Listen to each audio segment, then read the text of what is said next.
or were you used to it? Ballymun was amazing. My man Dara here, my dad's from Sherry Street, my man's from East Wall, so they're townies.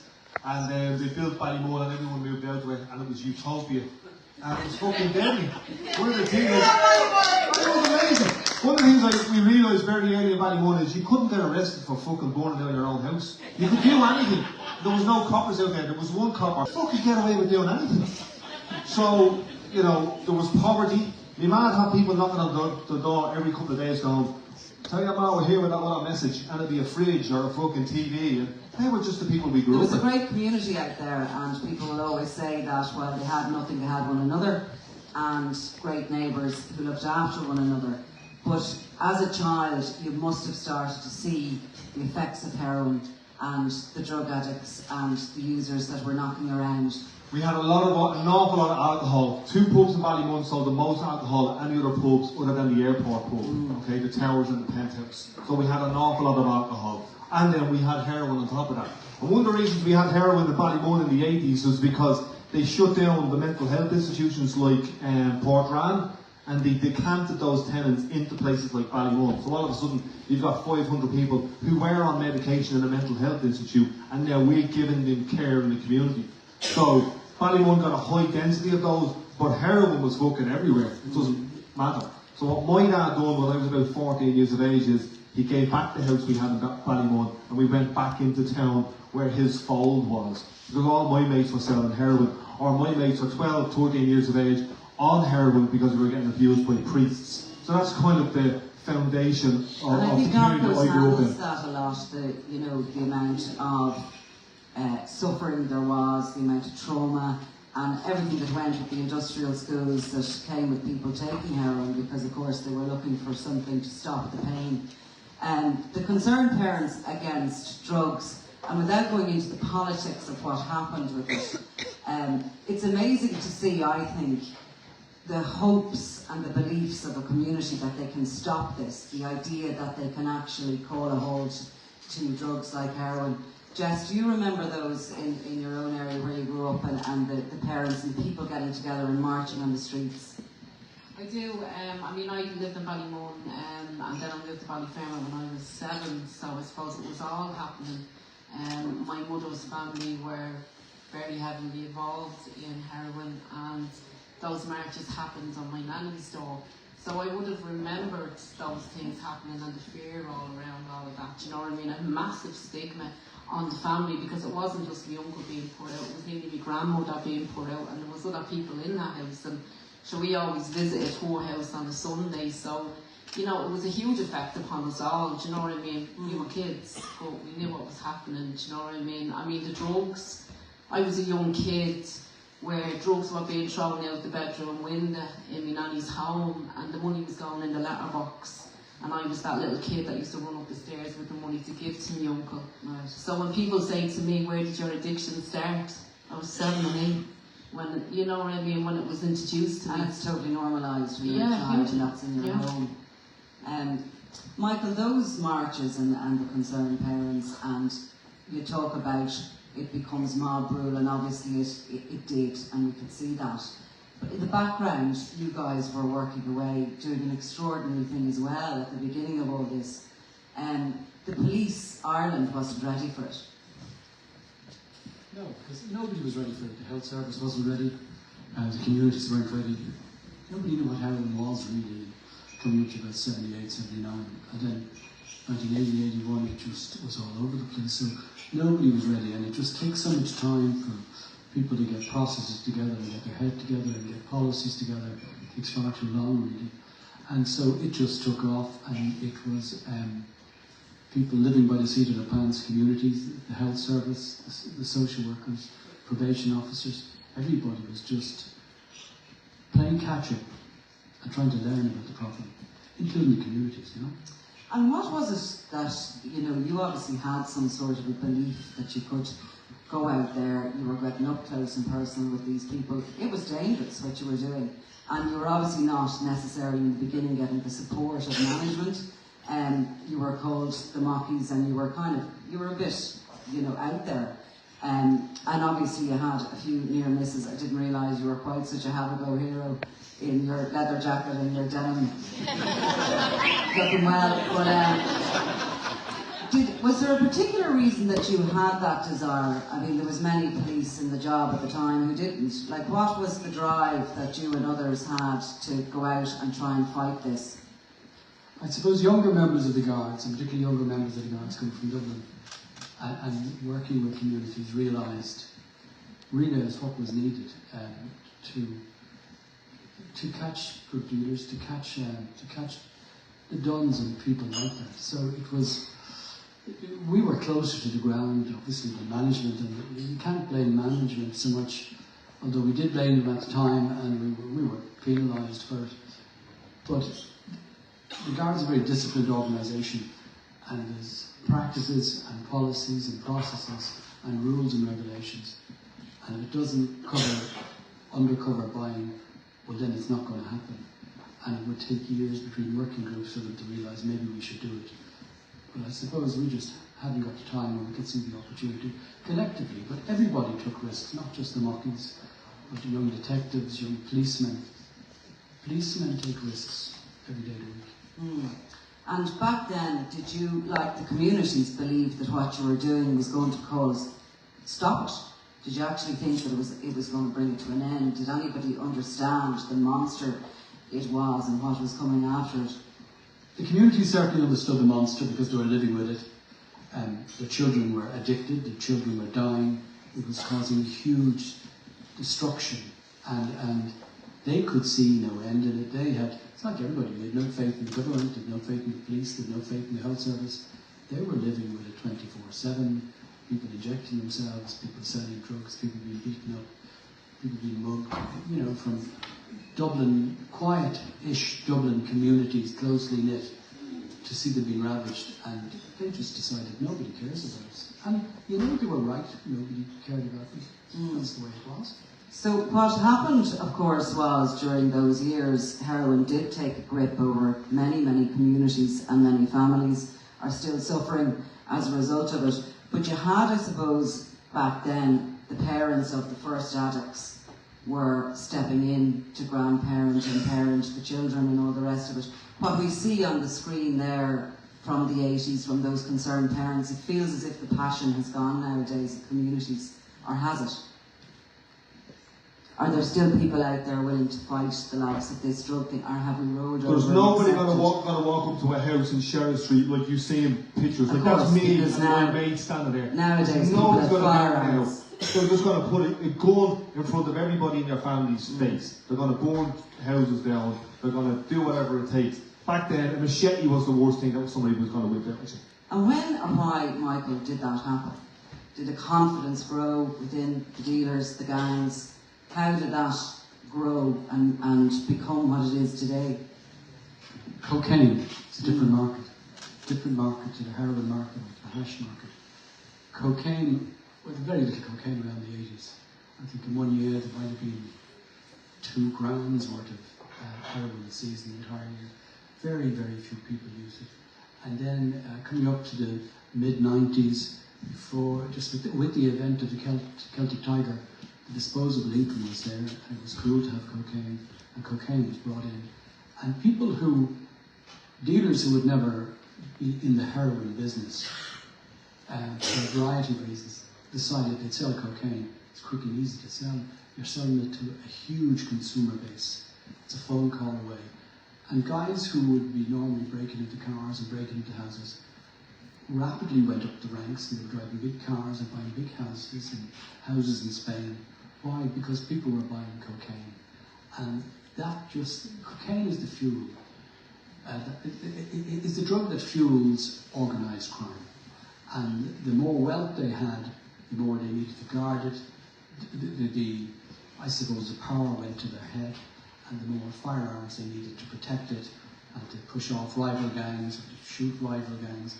So cocaine brought the feuds and the violence that we have today. Heroin never would have. And each time, I suppose, a line in the sand is crossed, there's no way back, and we just sort of seem to move further and further. Jess, before we got to the cocaine era, I suppose there was ecstasy. And that really was a drug that came in after years and a decade really of heroin abuse. And there was a whole new generation of people who maybe wouldn't have ever touched heroin that went, it was a party. Yeah. And that it was a party, do you know, I mean, I say it, I've said it many times, do you know, the experimental stage of drugs for me personally was possibly the best times of my life. And memories created and made forever, you know, but that was the experimental stage. And again, as I said in the Narcos, you know, I had a product and it was good and I was happy to sell it because of the experience that I got from it, because it was always a good thing. But again, that only lasted for a short time and it was temporary. Bring us back there first of all and just set the scene, which will be in episode 2, but the Olympic Ballroom was the place to go. 100%. I mean, I loved the Olympic. It was one of those places where you went in, you knew a place. Everyone knew where they were sitting. Do you know, we had one section which was Ballyfermot, Clondalk, and then you had a mix of the townies and stuff, you know. You're well known when you walked in the door. People knew who you were. They knew what you had. They were waiting for you. Do you know what I mean? So that sense of, like, as you said about the cocaine, ecstasy still doing that empowerment thing. It gave you confidence, you know. And you walked into those raves knowing, one, you were going to dance the night way and you're going to look your best, and not only that you were just going to have the best time of your life. And it was a totally different image to heroin, wasn't it? First of all, people taking it were brought inside into this party atmosphere. They looked great, they dressed great, the music was amazing, and the party lasted for a while.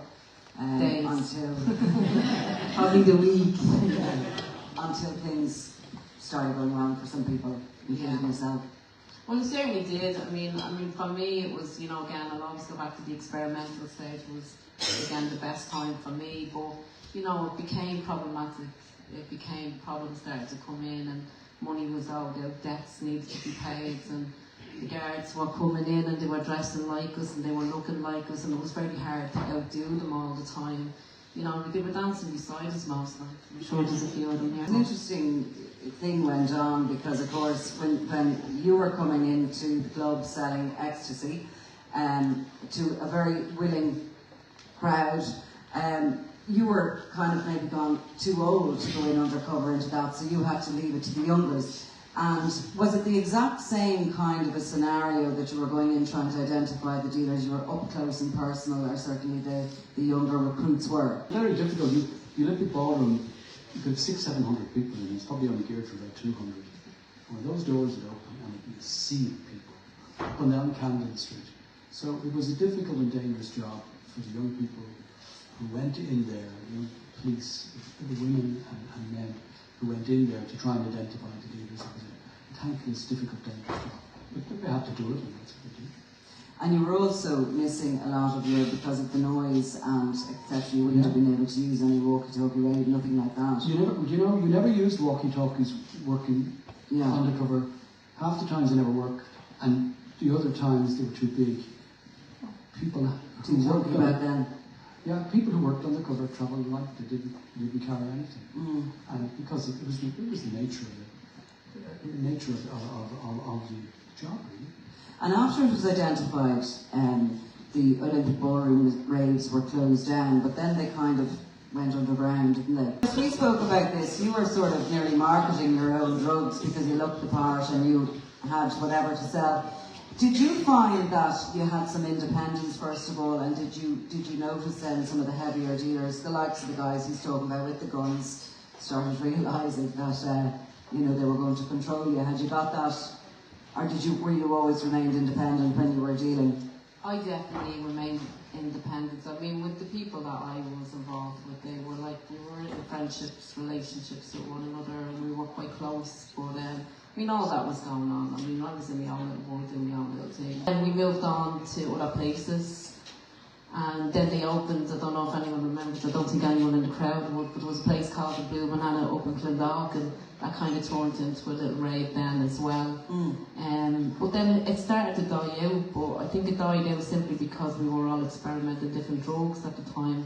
And heroin by that stage was definitely introduced into my life. And I wasn't able to dance as good when I was on heroin because of the drugs. Just explain that to people, why it was and why it was coupled with ecstasy use.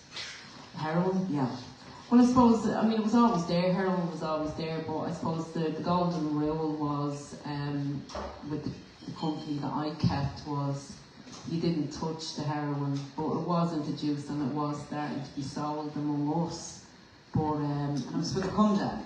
yeah, it was definitely for the come down off it, you know what I mean? It was easier to smoke heroin to come down off or to get the age, you know, but yeah, the introduction to heroin to me just became another love to me, you know. It was another one of those things where... And how can you describe in your own story how the party ended before it actually did? Yeah, The music was still going, but for you, I suppose the party had ended.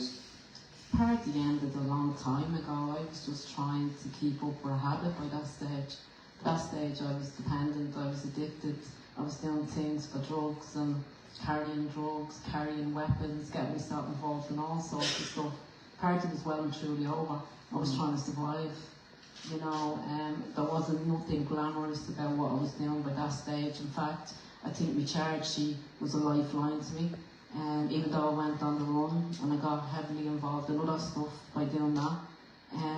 So yeah, it was, you know, it's funny because we were only having a conversation there a few minutes ago and my partner said to me, how long were you actually in London for? And I had to think about it for a minute and I was like, well, actually 2.5 years. So I was on the run for that length of time, then I came home. And was it a chaotic existence? Yeah, I got introduced to crack cocaine over there. Now, I mean, crack was definitely on the streets of Dublin here, but I mean, the introduction to it over there was cheaper, I suppose, and I suppose the crack was bigger, to, you know, in a bag, get it for £10. But yeah, it just took me down another journey of losing myself again, you know. So I fought too bloody hard and long to be where I am today. So it's nice to do the journey. And to be here to tell the story. Amen. And make documentaries. Is it possible to come down off that amount of drugs without a bit of help to kind of take us off London? Well, I think, to be honest, I mean, I'm going to be very honest here, and I mean, I was one of those people that the come down for me affected me mental health, you know, and drugs definitely put me into psychosis. Ecstasy done that to me. I said it in the Narcos. I was very well known to get an E, but not take a full one, and not take half of it. I think my bra was full of E by the end of the night because everyone was always giving me some. But I was very clever because I was too afraid to go too high because I knew I was going to, because they were quite good. But you know, the heroin for me was a soothing effect to just bring me back down to landing, as we would say. Do you know what I mean? But it was my mental health for me coming down off the drugs. My mind wasn't right. You know, it's mad to think that ecstasy took us on a trip that you'd be standing at a street corner and you'd be talking and the music would be probably playing 3 blocks down, but you can still hear the music. You know, you're still nodding your head and you're still dancing, but the music is playing miles away from you because it's all, there's like a magnet in your mind. But that was my mind, my brain cells were literally getting burnt. Yeah. You know, so yeah, for me. And cocaine, Michael, I think 1993-ish is what I can remember the first time there's a conviction for cocaine trafficking in the courts in Ireland, a significant one. But it's really kind of then on that really comes in. Dublin is getting richer, you know, people are, you know, making the kind of the Celtic Tiger money, or they're beginning to, they've lots of money to spend on recreational drugs, and there is this boom. Yeah. Well, yeah, it came in around the Celtic Tiger, but it's a different consumer base. It's a far greater consumer base. The number of addicts in the country, I think, 2-3 years ago was about 20,000. The number of people using cocaine is in the hundreds of thousands. So, cocaine is used by so many people. That's what gives it the profit. And that's how the money is made, because the market is there. It's as simple as that. The same market isn't there for heroin. So it is that, the wealth, the consumer base, and the organisation behind it that has made little criminals very big criminals, and it has made the bigger ones multinational criminals, and it has brought the level of violence, which was unheard of during the 80s. You know, it was violent, but there wasn't many people getting shot, and the whole psyche changed, and cocaine brought that along. People got paranoid, They got paranoid for a whole range of reasons, including taking coke, and fell out with each other and started to shoot each other, and that was unheard of. But again, it was the early 90s, and it was money. We saw during the recession, the cocaine dealers hadn't got the money, and the punters hadn't got the money, and cocaine seizures dropped, but cocaine imports dropped, and the money simply wasn't spent, even not just in Ireland, but in Europe, on it. And whereas now it's estimated that the cocaine market for Europe is 13 billion. It's 1/3. That's just cocaine. So that'll show you when you see the amount of drugs being seized in the Atlantic, and not even before it comes to Europe, when you see the amount of cocaine seized up in Antwerp and in Amsterdam and places like that, and Rotterdam, just multi-tons of it. So the market is there, and it's getting bigger.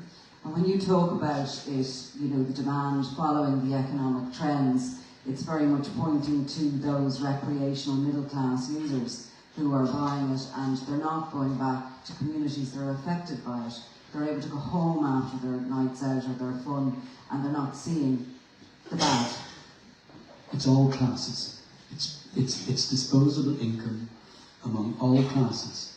They're buying coke and having a good time with it, and they don't think that it's going back up the chain to the people that you're writing about and listening to about on the news, who are shooting each other, and it goes beyond this country to other countries and back to South America, and all of that violence. Without that money, without the cocaine money, the cartels wouldn't have a quarter of the power they have now. Is coming next, we don't know. Like everything else, we're going into it somewhat blind. But one way or the other, I would suggest all of you, when March 4th, tune into the next 2 episodes of this, because it's like a reeling back the years in one way, but also it's handling very difficult issues. And I do think the cast of characters has been amazing and different, and we've never seen some of these people on our screens before on these crime shows. So congratulations to the makers.